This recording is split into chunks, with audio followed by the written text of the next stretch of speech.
Music. It's like music to my ears.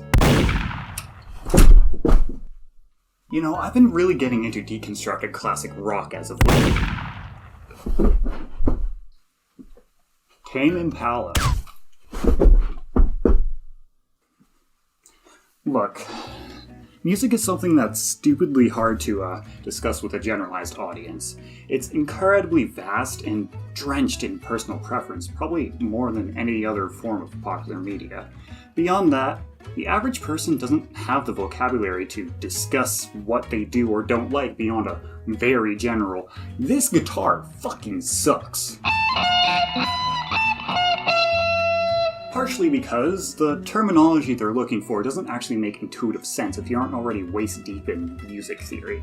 And I'm sure this doesn't apply to you personally, I'm sure you're very cool and cute and smart, but I've been on the internet long enough to know that the average person turns on their heel and sprints every time the word theory is mentioned.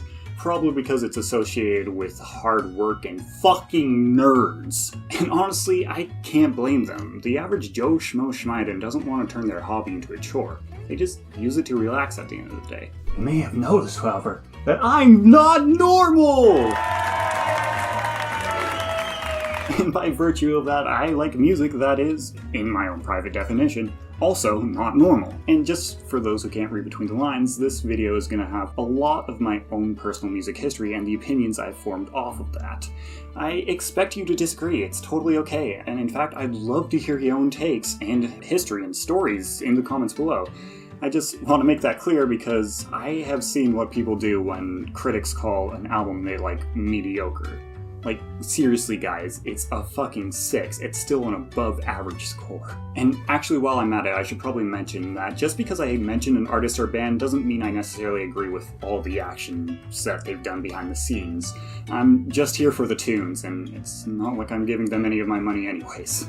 Now then, there are many paths that I could guide you down as we reach our journey's destination, and I think the one that makes the most intuitive sense is the one that shows you my history and shows how I got to where I am today. As with every non-deaf, non-orphan, I was introduced to the concept of sounds being made with rhythm and harmony by my parents. My mom gifted me with, well, nothing really. She doesn't actually listen to music, but my dad lived for it. I distinctly remember a giant bookcase. Well, actually it's probably just normal size. Everything seems bigger when you're 3 feet tall, but it was just filled with hundreds of CDs worth thousands of dollars. Most of it was hard rock, metal, and other popular genres from the 80s to the Y2K era that were on the edgier, grungier side. At some point as a kid, I wanted to get more into music because of my dad, and I was gifted a cheap CD player with some cheap CDs that go along with it that my parents thought I would be into. I distinctly remember having movie soundtrack highlights from Shrek 3 and Alvin and the Chipmunks 2. While the latter was pretty much worthless long term because they were all chipmunk covers, the former actually did contain some hits, thanks to DreamWorks having a massive budget and Shrek being an actually decent franchise. I remember my favorites being Live and Let Die, Barracuda, and The Immigrant Song, which makes sense given what my dad had trained me on. Not too long after, I got bored with what I had and I got the courage to actually look through my dad's massive collection. And I grabbed myself a copy of Linkin Park's Hybrid Theory, since I recognized a couple of the songs from Stickman Fight animations on Footnote Hatena. Yeah, can you tell I was a 10-year-old in the year 2012? Anyhow, that album really clicked with my idiot child brain, as during the same time period, some of my friends at school decided that they didn't want to be friends with me anymore, which I could make a joke about being an edgy lone wolf with a dark beast inside of me, but in the interest of self-care, I gotta admit that it was a pretty hard thing to go through at the time. Putting that aside though, a few months later I got sick of being restricted to just a boombox, having to play my music out loud for all to hear and not being able to leave my room while doing it. So I got my hands on a Sony Walkman. No, not that kind, I'm not that old, just a USB MP3 player labeled Walkman. My dad helped me get some digital music on there, taken exclusively from a folder full of his own music he happened to have at the time, continuing the trend of me listening to near exclusively rock and rock adjacent songs. I can't remember anything specific specific being added during this period other than just a general expansion on what I've already heard. Maybe I threw in a couple Eminem tracks or something. Couple years down the timeline, and now we're in the middle school era, which means I unlocked the Olympian punishment of unrestricted internet access. With this came many burdens and boons, as well as the converging of stray thoughts and whispers of ideologies into a solid personality that I've had to work with ever since. This, of course, influenced what music is objectively the best in my subjective perception of reality, as well as opening the door to actually being able to listen to music types that don't involve electric guitars and distortion pedals. With the infinite expanse of media and information now at my fingertips, what I inevitably found myself drawn to was... Don't laugh. Meme music. Hear me out. This was 2013 to 2015-ish. During this time period, internet culture had a massive shift from the old era memes, like YouTube poops, impact font, top text, bottom text, and game references, to a much more modern style, thanks to a few factors. Firstly, smartphones had become dominant in the market, and flip phones were almost entirely pushed out, meaning that most people had access to social media now. Secondly, social media itself was changing too, partially because of the wider audiences creating new niches and expanding old ones, and partially because of apps like Vine redefining what it meant to be funny online. Short, quippy, and unexpected. Weird that it doesn't say anything about being funny.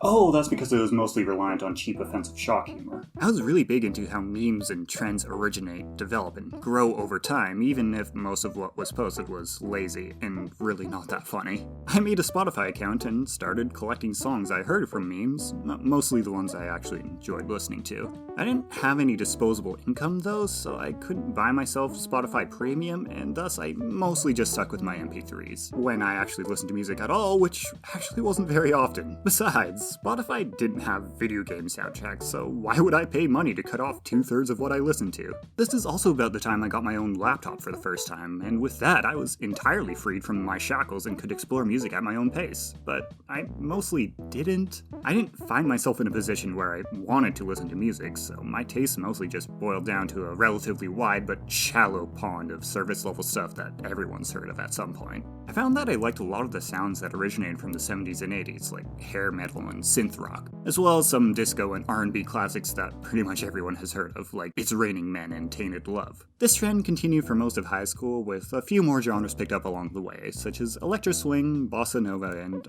other variants of jazz. The only major breakthroughs I had came from around 2017 when a then friend of mine pestered me into listening to the new Tyler the Creator album, and from that point, I wasn't actually that interested in most modern forms of hip-hop. I kind of wrote it off already, and that's actually kind of a broadly applicable and interesting topic that I'd like to touch on later, but for now let's just say it was boring compared to the Y2K era stuff that I was used to. Needless to say, I kind of fell in love with it at the time. I never really heard someone pour their heart and soul into a song before, not just lyrically but instrumentally as well, and the complete lack of seams between tracks was just a concept I haven't even considered since I never really listened to albums.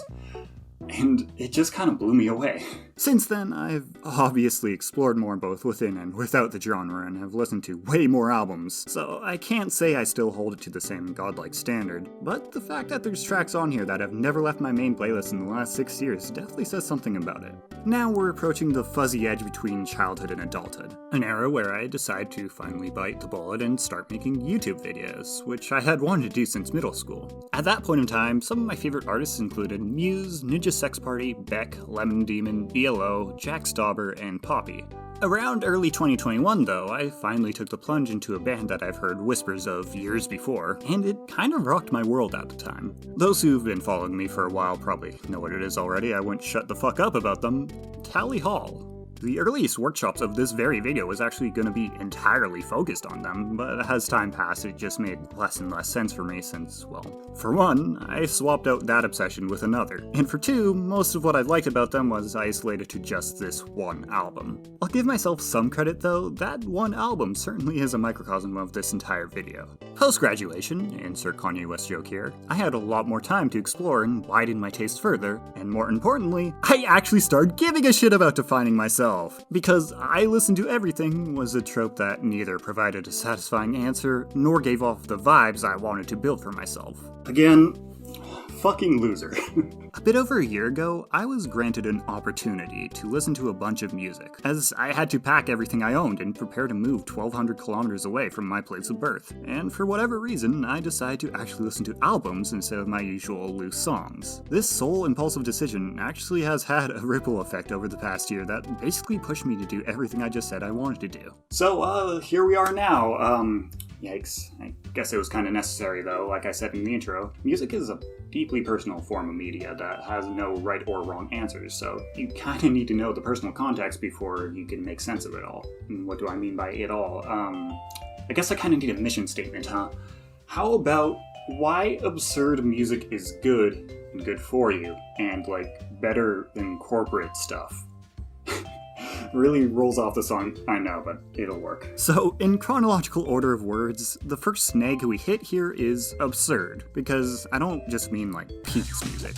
Now, okay, well, it's a little bit of that, but when I bring up absurd as a word, I mostly mean it in the way of absurdism. If you don't know what that is, I don't blame you, but I hope me telling you in a really awkward way sticks with you, because it's a life philosophy that I, and most of the people I interact with, really vibe with. So, most people know what a nihilist is, right? Well, an absurdist is a lot like that, but if you stopped caring and still wanted to be happy. The fact that humans exist with the level of sapience and self-awareness that we have is fucking wild. Astronomically small chances for this to happen, no matter what origin story you want to write for us. Furthermore, we're pretty much entirely alone in the universe. With 99.9% confidence, I could say that we, as in anyone watching this video, no matter how far in the future, will never meet an alien life form with equal or greater intelligence to us. On top of that, even on the individual scale, we're likely to only affect a few dozen people's personal lives at most, and will be entirely forgotten within a couple generations. Yippee! That means nothing we do really matters, so why not just fuck around and do what makes us happy? The nuance of our complicated existence means nothing to anyone but ourselves, so why try to lead complicated lives? Just be self-indulgent, selfish even, and make the small circle that actually affects you happy. Absurdists see the meaninglessness of life not as a burden, but as a catalyst for freedom. Being human is a uniquely beautiful thing, and we should indulge in that. Eat good food together, sing songs and tell stories, and make art for its own sake, even if it sucks. Be human, encourage others to do the same, and indulge in what makes us human, because that's all we inherently have. And all that can't be replaced. Ugh, heavy, sorry. Just like the bricks I throw at cop cars! Yeah, believe it or not, I'm pretty into punk. Sorry to have to mention politics, but it's kinda hard to beat around the bush here when I'm talking so heavily about personal philosophy. Nothing clicks with me more lyrically than someone's personal struggles against a system that doesn't work for them that they have little influence over. Societal issues kinda tend to spit in the face of the philosophy I was just gushing over, so it's not hard to see why I tend to indulge in projects similar to Green Day's American Idiot. Punk as a genre isn't necessarily a one-to-one fit with the absurd music styles I want to talk about, but hey, I'll take an easy segue whenever I can. For example, punks tend to be very outward and in-your-face in demeanor, similar to how absurd music tends to stand out compared to commercial radio pop songs. I'm not gonna pretend that making music is easy or like I know better than fucking Ed Sheeran, but it's hard to deny that top 50 playlists can get pretty fucking repetitive, and believe it or not, there's an actual objective reason for that. If you aren't really familiar with how music is, in Western music there's only 12 unique notes that just repeat at higher and lower pitches. This is a G note, and this is a G note, and so is this. As far as math, and more importantly our brains are concerned, they're the same notes, just at a different pitch. And as for chords, which is when multiple notes are played together, popular music mostly deals with 6 major ones. Well, not major as in the musical term, but meaning that they're the biggest players of... Oh, okay. Just pretend that there's only 12 singular notes and 6 combo notes that you could use. That's why popular music sounds so samey. Well, popular music as in pop music. I don't think most people know this, but pop as a genre is actually just short for popular. The reason the genre is called that is because it mainly uses those 12 notes and 6 chords as well as tried and true structures, which is very easy and simply pleasing to our ears. So saying pop music is repetitive isn't so much an elitist way of thinking as much as it is just the actual definition of the genre. It's the genre of general appeal and ease of digestion, which also makes it trend towards being shallow and not very standout. Not to say that all pop music sounds the same. In fact, in recent years there's been huge waves of weird and new and different sounds in mainstream pop that never would have flown in the pre-streaming days that all appeal to different niches. But at the end of the day, why would you choose to deal in the most stagnant genre in the first place if you're interested in making more niche and interesting sounds? Furthermore, modern pop artists tend to not use full bands, but rather just use digital audio workstations, or DAWs. It makes sense if you're just one person who wants to write music, learning all the instruments that you want to use, as well as the cost of owning them, and getting good recordings on top of singing and all the compositional stuff is really fucking hard. Especially since even the most rudimentary songs tend to use a minimum of 2 or 3 tracks. The percussion, the melody, and the harmonic rhythm. DAWs streamline this by just providing you with a bunch of digitally created sounds emulating instruments as well as real instrument samples. All you gotta do is choose the sounds and notes and then arrange them. As you can imagine though, having every note being a mathematically perfect copy can make the repetitiveness of pop music even worse. Every snare hit is going to sound the exact same, and looping the same drum patterns across a whole song will make this even more obvious. It's hard to get excited about specific instrumental tracks that sound like they came off an assembly line besides some surface level reaction of, "Fuck yeah, that's a drum!" I could probably just fucking show you. I have a guitar and a DAW.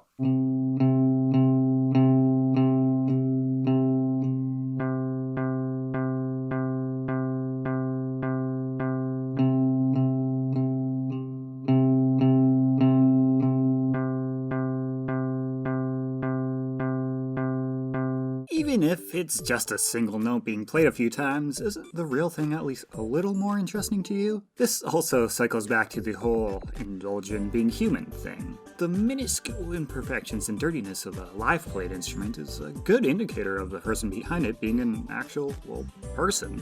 It adds personality too, since it's not like every instrument is built the exact same way, and every musician is gonna play the notes in a slightly different way too, albeit barely noticeably so. Just think of it as like watching the same sitcom over and over again. It's not like the sitcom decreases in quality upon repeats, I just personally would rather find something new to watch, since I've heard all the setups and punchlines before. You're not wrong in finding entertainment or comfort in it, nor are you wrong for creating pop music and or using DAWs. I mean, it very clearly works. If it didn't, I wouldn't have even bothered bringing it up. I find myself enjoying some mainstream pop from time to time as well, just on average, the genre tends to trend towards the exact opposite of what I value in music, and I'm not the only one who feels like this. I'm sure you've seen someone on the internet or in person like this before, especially if you interact with teenagers to any significant degree. You know, all modern music is the same mumble rap bullshit where you can't even tell what they're saying, and all they talk about is money and women and drugs. I only listen to real music, like the Persona 5 soundtrack and Pink Floyd. Obviously, this is an incredibly teenager take, but there is some merit to it at least. As to not destroy my credibility though, I'm gonna point out why it's stupid first. What would be considered mumble rap hasn't been mainstream in 5 years, and the artists that popularized the style have either developed past that phase or stuck to it and are tanking because of it. Even in the high days of mumble rap, which honestly, let's be real, mumble rap is not a genre so much as a label that was made to kind of encompass all indie SoundCloud rappers that were breaking into the mainstream because of the popularization of music streaming. It was incredibly reductive to call the entirety of what was popular mumbly, and anyone who does so or did so is or was ignorant, and probably only heard the radio hits without exploring further. Again, even during the height of the subgenre, we also saw the release of Flower Boy by Tyler, Damn by Kendrick, Astroworld by Travis, and Starboy by The Weeknd, all to critical acclaim. If you call any of those albums mumble rap, I'm sorry, but you might want to either get your ears checked or consider spending more time with people who have different dialects than you. To double down on their ignorance, a lot of the people who are saying that type of stuff love to be elitist artists about the incredibly mainstream artists that they like, often including video game music. There's absolutely nothing wrong with listening to mainstream music, or video game music, or mumble rap for that matter. My whole point here is just don't be an elitist asshole, and especially not if you've clearly put very little time into exploring genres and artists. That being said, I kinda see where people like this are coming from, because I don't like most mainstream hip-hop artists either. Rap and hip-hop have a lot of fundamental differences compared to most other Western music genres, at least in its purer forms. It tends to rely more heavily on the lyrical content and vocal delivery than anything else going on in the instrumentals. It also has a lot more cultural and community-driven aspects, especially in the more hardcore subgenres like drill or trap. I'm talking about diss tracks, freestyles, and general flexing one's wealth, strength, and influence is incredibly common, and I can't say constant ego stroking and placing oneself above others is a vibe I get along with. Of course, to say that all rap is just flexing is like if I said all punk music is 30-old dudes complaining about high school. In both cases, there's some element of truth to it, but obviously unfair and overly generalized. Just as many, if not more, rap tracks have incredibly insightful and or emotionally intelligent narratives. Take, for example, just off the top of my head, Fear by Kendrick Lamar. But as brilliant as the bars are on that song, you could still find the main reason hip-hop doesn't click with me within it as well. The beats tend to be pretty stagnant, hardly or never developing as the song progresses, typically at most having an instrument to leave or join the mix as the same 4 to 8 bars loop, with the occasional full beat swap out that doesn't tend to actually have any build-up or flow, at least sonically. I do come back to the super hits like Sicko Mode and Humble every so often, but I could never add them to a playlist without getting incredibly bored of them. So, with all that being said, how come I'm absolutely in love with the 13-minute long track Do Ya Thing, which mostly consists of an ego-stroking freestyle over a relatively stagnant beat? What, you actually expect an answer out of me? Talking about stuff I don't like in a song is a lot easier than identifying what makes a song I love. I think that's what the psych kiddos call the negativity bias. Okay, I wrote this script because I wanted to challenge myself. You could do this. Come on, you're almost at a point where... Okay, let's do this. So aside from just using unique sounds to form its bouncy and playful beat that slowly gets drowned out with noise and feedback as Andre 3000 loses his shit, the X factor that makes Do Ya Thing click is the human aspect of it. The incredibly drawn out I'm the shit verse that lasts around 5 minutes is so absolutely dirty and raw, coming not from a place of arrogance but from the heart. Take a close look at this line. This really stands out amongst the crowd, seeing as the rest of the verse is the most over-the-top display of confidence that I've ever seen. Now, it's almost as if, now hear me out here, he actually doesn't fully believe that he's the shit despite saying it 58 times throughout the song. Intentional overconfidence to mask insecurities isn't necessarily an uncommon thing. It's called fake it till you make it. Look it up. But it's rarely played up to this degree. If you haven't heard the song yourself, it goes a little something like this. Yo, I'm the shit. I'm the shit. Like, I'm the shit. I'm the shit. I am the shit. I am the motherfucking shit. Do you hear me? I am the fucking shit. Going completely off the rails and letting yourself loose without care often opens up a window into the more vulnerable side of the human psyche if you examine even slightly past the surface level. Another popular example of this is Tyler the Creator's Tamale, especially in the music video. Buried beneath all the abhorrent distractions lies some genuine social commentary that the average consumer wouldn't notice, because Tyler goes out of his way to be as offensive as possible throughout the song. We can interpret how he feels about gun violence, how slurs are used, systemic racism, the treatment of women and minorities in the porn industry, and his own effect on the people, all while he's shouting about jacking off. Whether the let loose vibes of these songs accidentally let deeper strains of thought slip through, or whether the commentary is intentionally placed beneath layers of absurd shit so it could slip past certain people unnoticed, is hard to say in this case. But given how the music video cuts to a portion of a much more solemn and emotional song from the same album, I'd place my bets towards the latter.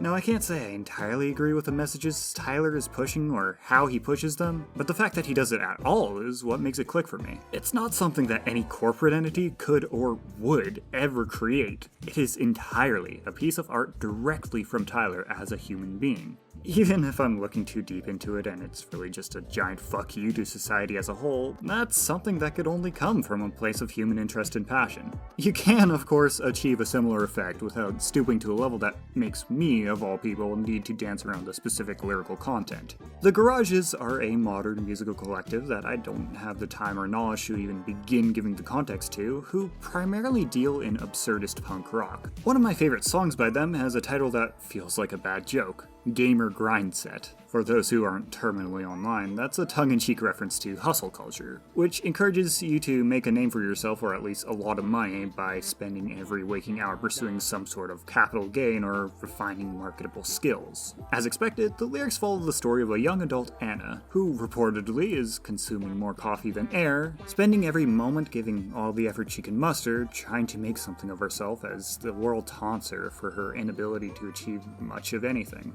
She clearly isn't happy that this is what it's come to. Focusing on perfection 24/7 is dissolving her mental health, but in spite of so desperately needing an escape, she keeps pushing forward with a stubbornness that surpasses mere determination. This isn't necessarily an inspiring tale of beating the odds, so much as a tragedy of someone destroying themselves simply to not fall behind in life. All hidden behind a song name that's so ridiculous that most people would pass over it without even giving it a chance. Their album Kill the Gods has a similar vibe of disgruntled passion for life. I need to email God cause I have some issues and I'm placing my bets cause I know who will lose and I am checking my phone to see who's next batting and I am tapping the button to accept all tracking and I'm waiting in line for a ticket to heaven and I am getting the slush at the 7-Eleven.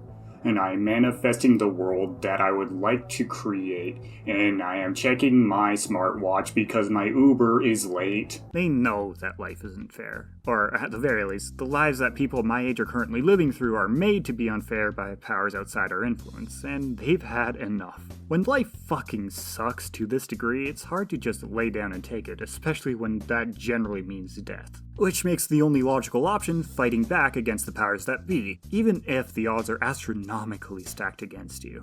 They, of course, deliver this message in an incredibly humanizing way. That opening verse spits in the face of how music quote-unquote should sound, and consequently shows just how on our level they are, or how on my level they are. Being lower to middle class mentally ill young adults who strive to be something more than a pencil pusher under late-stage capitalism. Killing gods is no longer some deranged fantasy built on hubris, but an underlying need that permeates through all the mundane moments of our lives. Societal systems working against the people tend to radicalize said people, with the youth generally being the first to mobilize. Being so off-kilter and drenched in internet irony is a sure sign of them truly understanding the plights we go through, especially with how corporations have a tendency to act like our friends in order to get into our wallets. There's certain lines in the sand that corporations tend to not cross due to being too much of a risk of profit loss, and firmly placing your art on the side of the humans is a great way of showing off where you stand.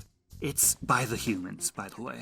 Lyrical absurdism, of course, doesn't have to be a political stance or serious messages. Sometimes it's nice to just get away from it all and just reflect on a ridiculous made-up scenario. I'm talking about songs that, while sometimes comedic due to their nature, aren't really delivered like a punchline. My entire target audience already knows of Lemon Demon, who is possibly the king of weird nonsense songs. Possibly his most iconic track is Two Trucks, which is about two trucks having sex.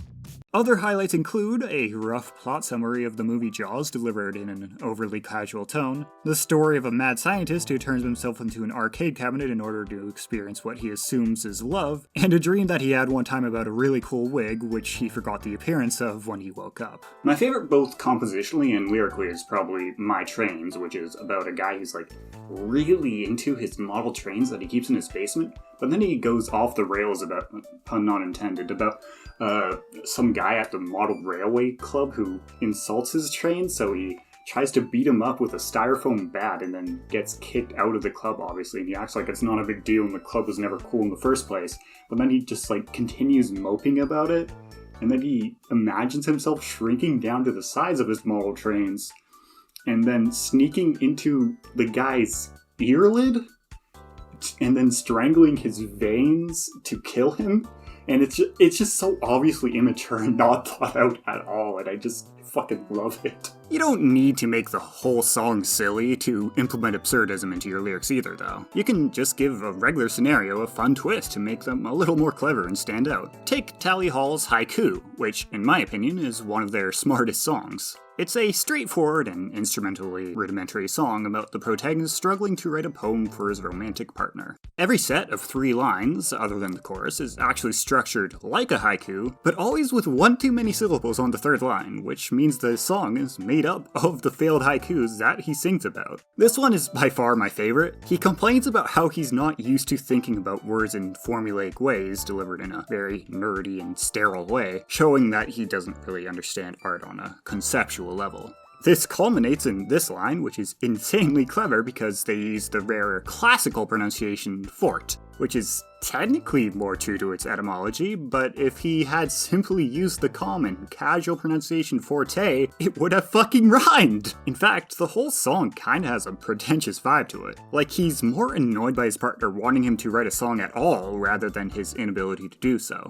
He could easily do it if he got off his fucking high horse, but it is more important to him to be quote-unquote correct and intellectual than it is to do a simple fucking romantic gesture for his partner. In his mind, there is no practical or material use for this haiku, so it's stupid to want one in the first place. And this energy culminates in the climax of the song where he entirely gives up and writes la da dee diddum, la da da dum do diddle, dum do la dee do, and submits that as his complete haiku like an angsty teenager trying to get out of homework on a technicality. What makes it all the sweeter is the very next song in the album, which is sung using the same vocal stylings, The Whole World and You. The song is absolutely drenched in sarcasm, directed at an unknown listener about how they are the single most important person in the world, and how it's crazy that it took this long for the world to realize, and how all the world's leaders and even the animals are all celebrating you, the definitive, the all-around very best person in the entire world.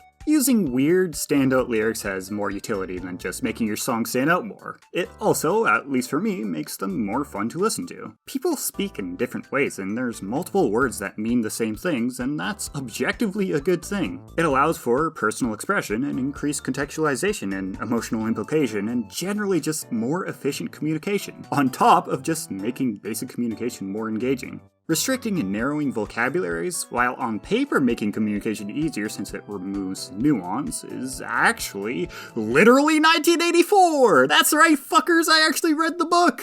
One use for verbal diversity is softening blows while talking about serious issues. Genesis Owusu is an up-and-coming artist that I came across while writing the script for this video, and I think that he's a near-perfect example of lyrical absurdism. His most recent project, Struggler, talks a lot about how it feels to live as someone at the bottom of the societal pyramid. Similarly to the Garage's world where he has to fight God in order to achieve basic happiness. However, unlike the Garage's work, Owusu's fight is a lot less deterministic. He's not necessarily planning to overcome God, but rather simply survive everything that's thrown at him. It's a really touching and relatable struggle to me. Owusu clearly has been through a lot of unjust shit just to get where he is today. The whole album is incredibly deliberate and tight, and the way it's delivered makes it a lot more fun and uplifting than you'd expect given the contents. And that's thanks in part to the uncaring and fun-loving vibes that he puts into his lyrics, such as "Fight my way through hell, what other choice can I chose?" and "Stamp me down, but a roach keeps roaching."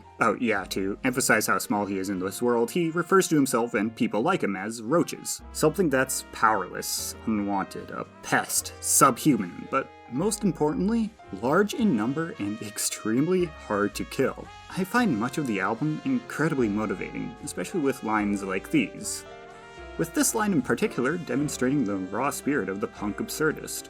Like wrapping your dog's pills in a slice of lunch meat, adding more humorous and lighthearted speech patterns to a song can make rougher ideas go down smoothly for a more generalized audience. Unfortunately though, this kinda goes both ways. Sometimes you'll have a really important message that you're trying to get across, but for one reason or another, the masses take it as a jokey gimmick song, such as Killing in the Name Of by Rage Against the Machine, which, despite very clearly talking about systematic racism, police violence, and America becoming a police state, is known as that song where that guy says "fuck you" a lot. Some artists are well aware of how popularity can undermine the message of their art, and some even acknowledge it within the songs themselves. Outkast's most popular song by a large margin is Hey Ya, which talks about the frailty of love and relationships, and yet, due to its dancey nature and most people not looking too deep into things, became something of an anthem for eternal love and unending happiness. Exactly the opposite of what it logically should have been. But this is exactly what Outkast expected, shown by this very tongue-in-cheek line right before the second chorus, after which the deeper themes are almost entirely dropped. Now, back to Genesis Owusu. In terms of soundscape, Struggler is a lot more manufactured than I tend to like. If you're not focusing too hard, songs like Tied Up blend in with a lot of the dancier mainstream pop tracks that I was complaining about earlier in this video. There's clearly a lot of time spent in post-production making every single instrument and line sound just right, but they actually use that time to the song's benefit, because there's a lot of deliberacy with every single sound within the songs, with a lot of interesting choices that you wouldn't find with someone just trying to make a profit or meet deadlines for their contract. Like the squawky, distorted guitar at 118 buried in the mix, or the bass guitar with a little bit of or just the whole last leg of the song that's reduced to just the vocals and heavily distorted synth and percussion. That was close. I almost got myself in a contradiction. But now I can continue being pretentious. The opener of the album, Leaving the Light, probably has the most going on sonically. And if it doesn't, well, it's the one I have the most to say about, so that's what we're going with. It opens with this fucking goofy synth bass line and then almost immediately juxtaposes it with this big, echoey, booming voice that sounds like a command from God, absolutely filling the room. Literally, if you're playing it out loud. The whole song contrasts weird, goofy industrial noises with powerful, divine choirs and driving drums that creates this absolutely surreal soundscape that feels like you're fighting your way out of an alien pocket dimension. This fits perfectly into the narrative of realizing how manufactured and unnatural the worldview of organized religions are, Christianity in particular, and how the gods that are supposed to be virtuous seem to actually be actively attacking those who suffer. Leaving the Light always thought I was living a lie. This is the kind of stuff I absolutely love, crafting these super unique soundscapes that don't fit any one genre or convention. I generally tend to listen to artists who are able to make each song stand out on its own, changing not just the order of the notes being played or the instruments used, but the entire soundscape and mood. And vocals kind of play into that. Your voice is just another instrument after all, and one of the most diverse ones at that. So why just limit your absurdist vibes to just one instrument? Craft the entire song around weird and interesting concepts. 100 Gex is a great example of a band that goes all in on the unconventional. Their latest album features songs about getting a tooth removed and hanging out with a frog, a song that's just repeating the phrase $1 million over and over, and a song about how badass and criminal they are that uses the corniest samples that they could find, including literal cartoon boing noises. A lot of people turn their nose away from them due to how unconventional they are, dismissing all their quirks as them just being bad or a meme group. But as far as I'm concerned, it's more of a litmus test to see if you're on their level and able to appreciate what they do. And well, I'd certainly like to think as myself as part of the group they make music for. It's not just about being silly or making punchlines or just making yourself stand out from the crowd with novelty for attention. It's a whole lifestyle that you embrace. The chances of humans developing sentience to be aware of what sentience is in the first place, the creation of the internet, all the machinations of the natural world, all of this is just a roll of the dice that we got astronomically lucky on. To limit our thoughts and artistic expressions to just the mundane motions we go through day to day is such a waste. We're capable of so much more, so why play it safe? Push the boundaries of possibility and make an art piece that only you could think of and piece together. Make music that uses and abuses our humanity. Who cares if only a handful of people like it? You made it for yourself. And besides, those few people are gonna get so much more out of that genuine slice of your own soul than they'd get out of something that flows with the norms. You should make art with purpose. Inject yourself into it. Not in just what you say, but how you say it too. Demeanor plays a large part of it, especially if you can show your self-awareness with it. You can embrace the fact that you're not making yourself out to be a cool person, like Beck's Loser, or playing into the tropes of what you love, like NoFX's Drugs Are Good. Generally, one of my favorite types of songs are the ones that take really demotivating lyrics or concepts and play them off like they couldn't care less. Such as We Are Not Going to Make It by the Presidents of the United States of America, or Hollywood Baby by 100 Gex. It's like anti-motivation, spitting in the face of the fact that, statistically speaking, we probably aren't gonna make it big off of doing what we love. But that's not why we do it, is it? We do what we love because we fucking love doing it. Don't let anyone discourage you, including yourself. Just keep fucking pushing forward. Take it from me. I have spent my whole life depressed as shit, constantly battling with suicidal idealization and facing the reality of how stacked against me the world was and continues to be. To make a living doing what I love, I have to work so much harder just to overcome the obstacles that are built into my neurological and biological makeup, and I still haven't even reached the point where I've made it yet. But every time I decide to push forward instead of giving up, I find a little more reason to love being alive. And I get a little closer to becoming the person I wish I was when I look in the mirror. If I can make it this far, I believe you can too. You should believe in a better tomorrow, because even if it feels like it's you against God, just remember that there's so many other people fighting alongside you just outside your line of view. And hey, you have something that God doesn't. The ability to prove your own existence and act upon it.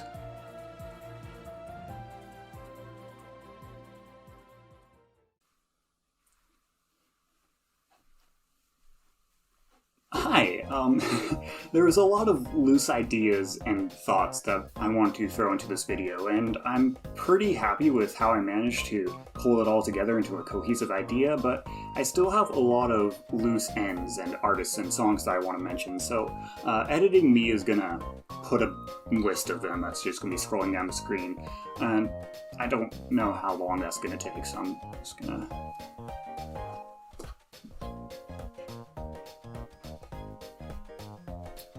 So here we are at the end of the video. I know this wasn't exactly what a lot of you signed on for, but I appreciate you sticking around for this long. And if you aren't subscribed to me, I appreciate it because this is really fucking hard to make interesting, and I've been wanting to talk about it for a while now. And you can see yourself out now, because I'm actually going to start talking directly to my fans. Now, there's something of a loose end here that you may have noticed if you follow me on Twitter or in the Discord. I have been obsessing over a single band over the past year, and despite the fact that they are one of the most hardworking and creative bands out there today, I didn't mention them a single time throughout this video. And there's a simple reason for that. I just simply have too much to say to fit in this video, especially when it has a broader scope. Okay, you already know where this is going, so this entire video was actually just a setup for what's coming next, so stay tuned for what the hell is King Gizzard and the Lizard Wizard, and why you should care. Take care, everyone, and I hope to see you soon.